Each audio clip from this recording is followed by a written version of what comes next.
Sa dinami-dami ng magaganda sa mundo, pasensya na kayo kung dumagdag pa ako.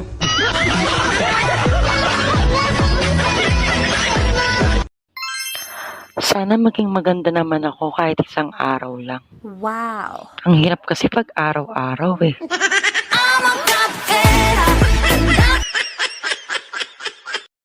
Okay lang naman sa akin kahit hindi ako maganda. Basta ang importante, mas pangit ka.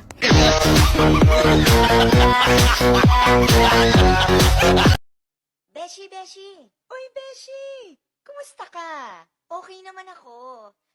Alam mo, may chika ako sa'yo. Talaga? Anong chika?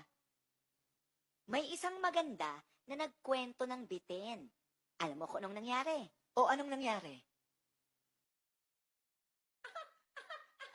Anong nangyari? Hoy!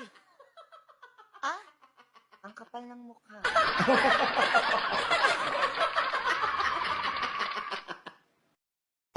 Yung ibang mga babae, maganda sa malayo. Yung iba, malayong gumanda.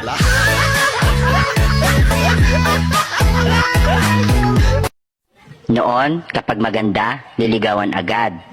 Ngayon, kapag maganda, titigan muna baka bakla. Noon, konti lang ang lalaking gwapo. Ngayon, kaunting gwapo na lang ang tunay na lalaki. Noon, kapag gwapo, babaero. Ngayon, pati mga pangit, babaero na din.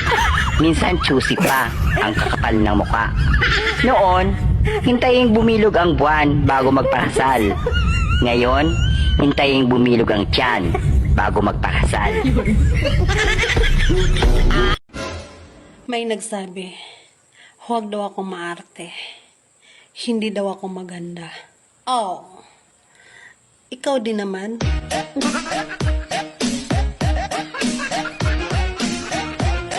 Payat ka lang, pero hindi ka maganda.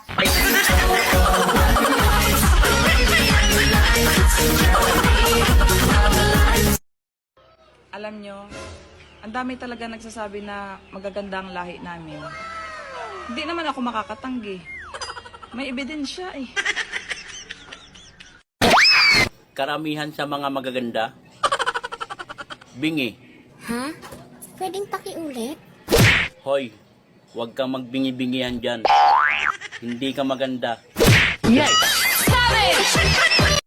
Magpo-post ng throwback picture, tapos ang caption, pangit ko pa dyan.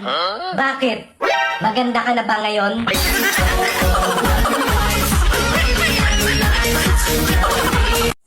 Sorry ha, kung paganda ko ng paganda.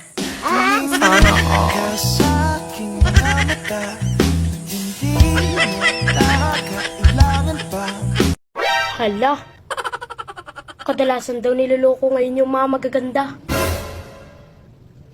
Kinakabahan ako. Ang mga feeling magaganda, lumilingon. Ang ganda mo, hindi mo kitulis, nakakainis kasi. Ang tawag dyan, pilingon. Sayang. Muntik na ako maging maganda.